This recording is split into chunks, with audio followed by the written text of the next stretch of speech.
Ladies and gentlemen, my name is TotalBiscuit and welcome to a port report for Dragon's Dogma Dark Arisen on PC. This game was originally released in 2011 with the Dark Arisen expansion pack bundled in 2012.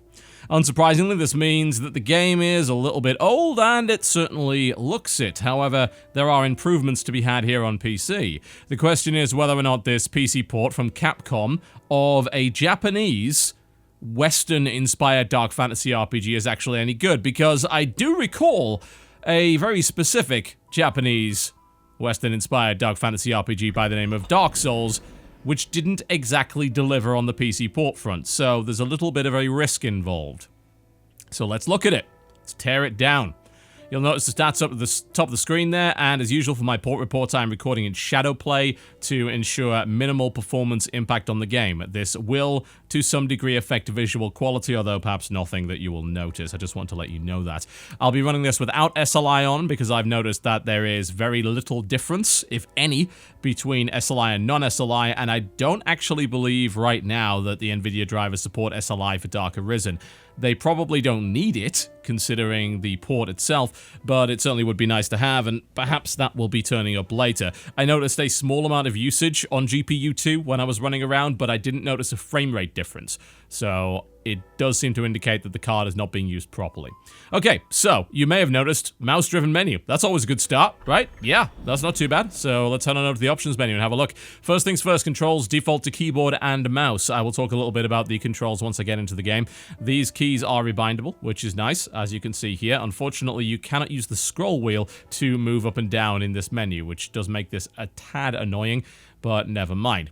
Those are the keys, and you can also control camera sensitivity. I haven't noticed any mouse acceleration. If it is there, it's fairly subtle, and I certainly haven't noticed it affecting my gameplay. You can also, of course, switch over to other controllers that are plugged in. That is my hitbox. I would not suggest playing this with a hitbox. And if I reach over here, and I turn it on, then it should pretty much immediately detect my Xbox One wireless controller, and it did. As you can now see and hear, I'm immediately moving around. This is actually quite surprising because a fair number of games do not auto-detect and immediately enable controllers like that, and they also don't generally change between the button inputs for keyboard and mouse and for Xbox controller without you prompting them to do so. This game actually does, which is actually a sign of a PC port which has had a decent amount of thought put into it. Unfortunately, you can't rebind the Xbox One controller keys, although you can rebind custom controllers such as the hitbox. You do have a few different types of controls, and by a few I actually mean 6 different configurations. I personally have found B to be the one that I like. So at least they've given you some options here. It would be nice to be able to fully rebind keys, but 6 different configurations is actually more than you usually get from console ports, so that's worthy of praise. If we move on over to audio, you will see what you would expect here. Music, sound effects, and voice. The only thing I would really say is missing here is some kind of special audio mode for headphone users or things like that. That's not a very common option, and I'm not going to nail a game to a wall for not having it, but it is just something that I would like to point out. If you head on over to gameplay, you've got a little bit of UI customization right here. As you can see, you can display your minimap, you can toggle rotation, connectivity. So you may want to turn this off if you're getting some slower loading times. I have found that since the game connects to servers to access these so-called pawns, which I will explain properly when I eventually do my WTF is of this game, there is a little bit of a delay. I don't actually know why I jumped back to the menu there. There's a little bit of a delay when accessing the game because of its need to connect to a server. Not really sure what's going on with that, and it's also possible, of course, that on launch the server may be stressed, which means that the game may be slower to load. The actual loading times of the game aren't really that bad, but I have seen them affected specifically by this. Various other UI customization options here, which are always nice to have. You have your cinematic camera. If you wish, you can turn that off, which is nice. Your difficulty settings are available here. You are also going to be able to access a hard mode and a speedrun mode from the main menu as opposed to being here. This is toggleable in-game, so if you're having a bit of a difficult time with it, because the game is fairly challenging, you can knock the difficulty down in-game, so that's good. This is a fairly good set of HUD customization options, so I'm pretty happy with that. Now, if we head on over to video, you're going to be seeing some options which you'll like and some which perhaps you will not. So screen resolution, we're actually recording this video in 1440p. I'm not putting it out in 1440p, I'm downscaling it, simply because the game performs at such a high frame rate, it didn't really make a lot of sense to demo it in 1080p, considering my machine is capable of more than that. So I wanted to show you some frame rate variance, and I wasn't really able to get that frame rate variance on this machine at 1080p, because the game just capped out frame rate and refused to let go. So I've chugged it up a little bit. We'll give you a little bit more visual quality there. Full screen on or off is available. No borderless window mode, a little bit disappointing. Refresh rate. This is nice. Now, one of the main features of this PC port is that it is actually frame rate unlocked. And if you've played Dark Arisen on console, 360 and PlayStation 3, you will know that one of its main problems was its frame rate, frequently dipping below 30. The game has been thankfully freed of that curse, and it seems they did not, sensibly, code the game in order to tie the frame rate to the physics logic. So, they can crank the frame rate all the way up. If you wish, you can cap the frame rate at 60 or 30 if you wish to do this. I would question why you're using a PC, but whatever. VSync on or off is available. And now we move to AA. So, the main problem I've got with AA is it's just got 3 variants of FXAA. Now, those of you who've used FXAA are probably aware that this is a fairly low-impact form of anti-aliasing that doesn't really hit performance that hard. The problem is that it tends to fudge the visuals a bit. It's like rubbing a little bit of Vaseline on your screen. Yes, it does deal with some of the jaggies, but it kind of does it by blurring them a little bit. I will say that the high-quality version they have here is relatively good, and while there is a little bit of a blur and a little bit of a haze effect, it's not too bad, but I would have preferred to see other AA options available. You can, of course, use something like an SMAA injector if you wish to do that, but I would think, honestly, that the implementation of other better forms of AA, especially in the port of an older game, would be a good idea. Now, we have a look at HDR, that's on there, shadow quality, low, medium, and high, texture detail, low, medium, and high. Can I, by the way, point out what a good idea it is to have the arrows to the right disable once you've reached the maximum? There's a surprising number of games that don't do that, and often it means that gamers will think that they're on the highest graphical fidelity, but they're actually not. It's just such a small little thing that actually shows a bit of attention to detail in the port, so I've got to praise them for that, and more games should follow suit. Look, if it's not the highest option, put an arrow here. If you're on the highest option, let me know that I'm on the highest option. I'm looking at you, Call of Duty, for several years of extra, whatever the hell that's supposed to mean. Anisotropic filtering goes all the way up to 16, no problems here. Grass quality, effect volume, and then we have distance scaling. I would recommend cranking this up as high as you can. We'll talk a little bit about draw distance once we get into it. Depth of field on or off, that's going to be a very personal preference. Some people like depth of field, some people don't. I like it if it's done well. And then you actually have camera field of view. The main problem with this is it doesn't tell you what the base value is. So this slides from 15 to 0. We're going to crank it all the way up to maximum just to show you what it looks like. It's nice that they implemented this and actually didn't have to do it because it's a third-person game, and generally speaking, most people do not have a problem with third-person games unless they are very, very tight over the shoulder, things like Resident Evil 5. This game is not and gives you full camera rotation control, so I was actually surprised to see this option here, but I've got to give them credit for putting it in. Okay. Pretty good options menu. There are a couple of things that I would like to ding it on, just a couple of minor things.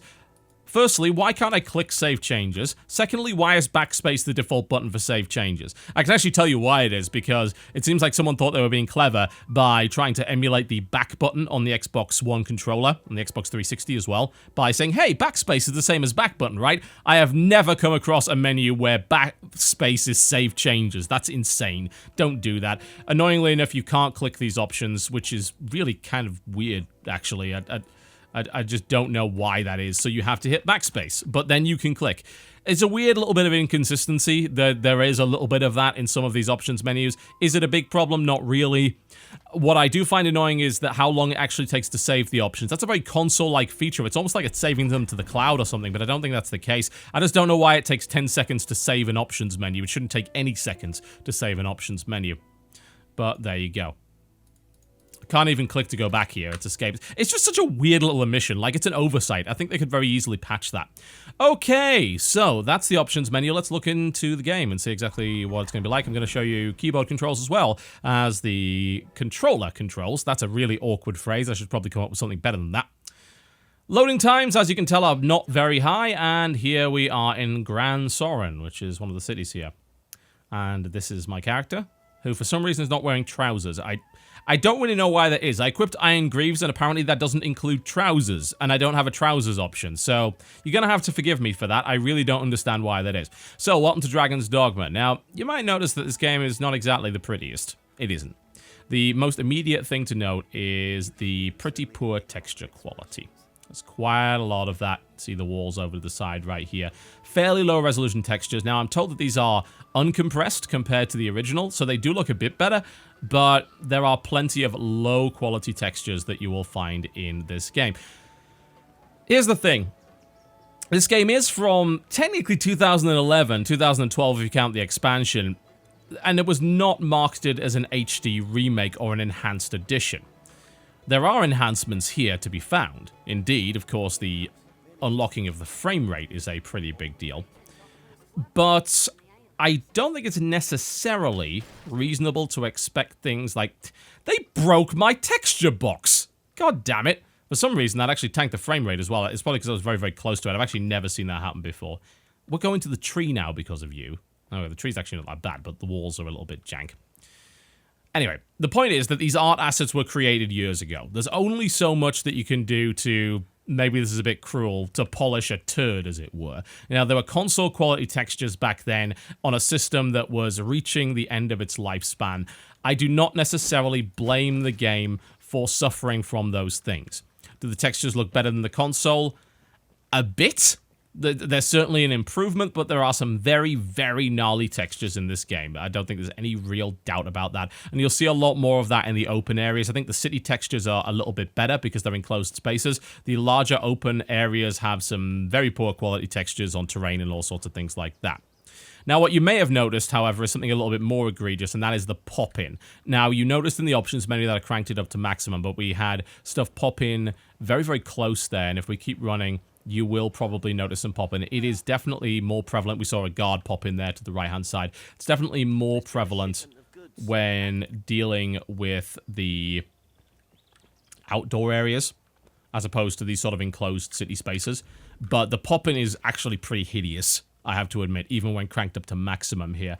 I'm gonna go out of the city so that I can try and show you some of the areas that I'm discussing, and you can see some of the pop-in there. Alright, out we go. And then you can also look at the performance when we're dealing with that, and then we can talk about things like controls. As I said, loading times are not that long. They're certainly not instant, but they're not that long. We immediately see some pop in there, and as we continue to go through there, you're going to see some major terrain popping in the distance. You saw pieces of terrain pop in, those little... I mean, I don't even know what those are, rocks or tents or something along those lines going. It happens, you know? I wouldn't say it's massively severe. It doesn't impede your ability to play the game. You're not going to have enemies pop in unexpectedly, unless, of course, they're very long-range enemies. But the pop-in is real. It exists. Denying it is pointless, so, frankly, don't. These are some of the rock textures I was talking about. Again, fairly hideous for the most part. You know, even with a bunch of anisotropic filtering... still not particularly great. I mean, they're not what I'd call disgusting, but they're definitely PlayStation 3 level textures. You know, all over the place. It is a PS3 game from 2012, after all. So it's sort of to be expected. Alright, so as you can see, however, now that I've been dinging it for its graphics and things like that, the advantage, of course, of it being a 2012 game that runs on DirectX 9 is that it runs pretty damn well. Now, I have this cranked up very, very high, and even in larger open areas, you can clearly see that the frame rate is pretty damn good. It will lower a bit, certainly, in these very large vistas, but even though the pop-in is pretty bad, the actual view distance on terrain is quite good. So I could be running all the way over to that mountain if I so desire. So it's expected to see some drops in those areas.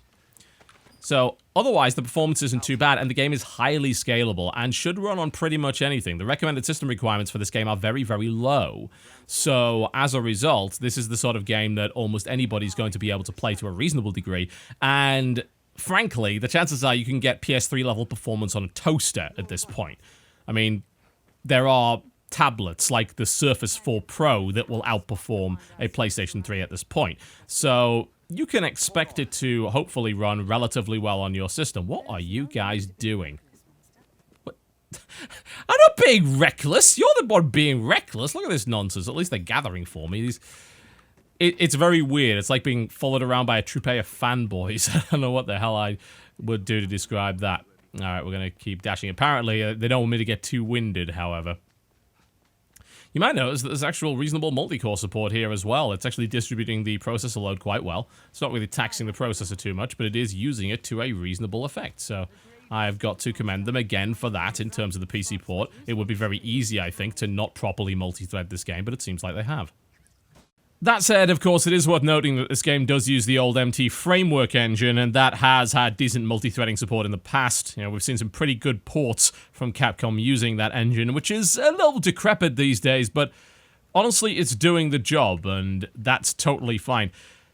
It's sad that I have to be surprised that a port from a Japanese publisher and developer multi-threads properly and runs well on PC.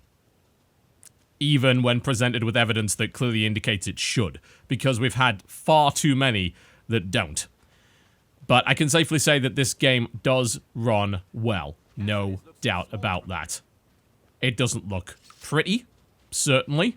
It's got a reasonable art style, but its assets are certainly dated, but it runs well. And I'm gonna be frank, if you've played the first version of this game on console, and then you go and play this at 120 frames per second, it's like an entirely different game. It is so damn smooth. And in a game with a lot of action combat, I genuinely believe that's important, which is why it boggles the mind for me that a game like Bloodborne, for instance, can be as lauded as it is when it runs at 30 or lower. It just seems to me that if you're gonna have any kind of action combat system, you should be targeting 60. And hell, if you've played Dark Souls or Dark Souls 2 at 60, you know it's better. It's objectively better. It's not something you can really argue as far as I'm concerned. But hey, you know, I'll take 120, and if you don't believe me and you think that that doesn't matter, then go buy a 120 Hz monitor and then talk to me. Anyway, so it's all about performance. It obviously works pretty well, as you can see. So let's talk about things like interface, shall we? I'm currently using the keyboard and mouse, and as I said, I'm really having no problems whatsoever with it. And that's quite surprising. Action combat games can, at times, suffer from a lack of analog movement. I personally have not experienced too many problems with this, but I will say, for the most part, playing a fighter, playing a melee class, I do prefer the controller. To me, it gives a bit more tactile response, and it's the sort of thing that I'm used to using when I end up playing a game that has very heavy action combat, such as a spectacle fighter. It's entirely down to personal preference. And you know what? That's quite nice to say. There are benefits, however, to using the keyboard and mouse. If you play the kind of archer assassin-ish kind of class, you will be given a bow. The bow is significantly easier to aim accurately, especially for headshots, if you happen to use the keyboard and mouse. Let's get to fighting, shall we? Here we go. Should be able to deal with these fellows without too much of a problem, I hope. There we go. Have some of that. Where'd he bloody go? He vanished in a puff of smoke by the looks of it. Maybe he has teleport, who knows. You've got your light and heavy attacks bound to your left and right mouse button, and then you have modifiers, which is, by default, shift and control. These work pretty well. You might find it a little weird to use your shield with this. Sorry, it's actually left alt, which is by default bound to the shield. You might find it a little odd to block with left alt, but it's not that bad, and actually, considering you can rebind it, it's really not too much of a concern. The big advantage that you get from using the keyboard and mouse, outside of the obvious aiming advantages with ranged weapons, is the ability to bind keys to various consumable items. If we hit this button, you can head over to equipment, but what we want to be doing is probably looking at consumables, which is under the I button for inventory, very sensible. And you can bind things like these knives, the lantern, these arrows to hotkeys. And it's very, very easy to do that, actually. You literally just press the hotkey you want to use. Unfortunately, they don't use anything more than 5, so you can't use the whole thing, but it's certainly better than nothing. No doubt about that. And while it does say you have to select them with the cursor keys, that is not the case. You can click them, and it works pretty well. It would be nice, again, if these buttons actually worked with the clicking, but the vast majority of the menu can be properly navigated with the mouse. They just need to fix this stuff. So there is a bit of an edge to using the keyboard and mouse in that regard. I'm going to switch over to the Xbox controller to show you the fact that it immediately changes the prompts as soon as you do that, which is really nice. not enough games actually do that. It's lovely that it does. I haven't had a single problem using any of the control methods, honestly, which is really quite impressive. There are plenty of PC ports that will have issues not showing the right controls. Some of them just completely ignore the fact that you have a keyboard and mouse altogether. And it's worth praising a game that doesn't do that. There we go, and just take you out nice and easy. If we go to the equipment screen, everything is very easy to navigate. You can switch between these two, by the way. Look at this. I mean, I just move my mouse and it immediately switches back to the right prompts. Enough games don't do that. You gotta like him for that. I keep saying you've got to give him praise for that, and I'm overusing that term, but I think you get the idea. This menu is very easy to navigate with the mouse, but it's also very easy to navigate with the controller, honestly, so it's up to you, you know, it's personal preference. It works well either way. It's a well-designed interface, and they have implemented it well on keyboard and mouse, which other games have not done. You remember that I absolutely trounced the title Fable Anniversary Edition for not properly handling its menus. This game handles its menus well on all control methods, and that is a good thing indeed. There's really not a lot else to talk about at this point when it comes to the port. Its performance is solid. It runs very, very well. It runs a hell of a lot better than it did on console. It looks better, admittedly not by a huge amount. It still has gnarly textures. It definitely has pop-in issues. And it's got some minor UI complaints. I say very minor for a good reason. I think Capcom actually does need to be applauded here for doing a good job of the PC port on a fairly old game. I don't expect massively improved graphics on a game of this age, especially when they did not claim it was an HD remake and they did not price it at full. I do expect certain PC-specific features, and in that regard, they seem to have delivered. I still think they could do a bit of work with the pop-in. That's hopefully something a modder can fix, and of course, hopefully we'll get an HD texture pack from a modder at some point. I don't know how moddable exactly the game is, but hopefully we will see that. It would have been nice to get that from Capcom, but I don't think it's necessarily realistic or reasonable. I love the fact he's just running around on fire there with an arrow in his head. That's so great. I don't think it's realistic or reasonable to expect Capcom to make vast, full overhauls when it comes to improvements when they're releasing a game of this age. What they have done, I think, is more than adequate for the price that they're asking. And as a result, I don't have too many qualms in recommending the PC port of Dragon's Dogma Dark Arisen. There is one thing that I will say, and this obviously doesn't apply to a lot of people, but it's worth mentioning anyway. It's worth noting that, according to various reports on forums from people that have otherwise acquired copies through either legitimate or illegitimate means, this game does not run properly with ultra-wide monitors, and it causes problems for those using that in a multi-monitor setup. In order to properly switch to your second monitor and not have some really awful UI scaling and things like that, and various problems, you are going to have to go into Windows and actually switch the priority of the monitors over. That's a pain in the ass, and that could do with fixing ultra-wides are not that popular right now, but they are getting more so. So as far as I'm concerned, that is something that companies should consider. Do I necessarily blame them for not considering it, considering... Wow, we used that word way too much, didn't we? Do I necessarily blame them for not considering it when they are a Japanese developer that develops primarily on console that never have access to that particular aspect ratio? Not really, but it is a PC port, and that is worthy of consideration. And I wanted to let you guys know, if you use a 21:9, that you might run into some issues with that.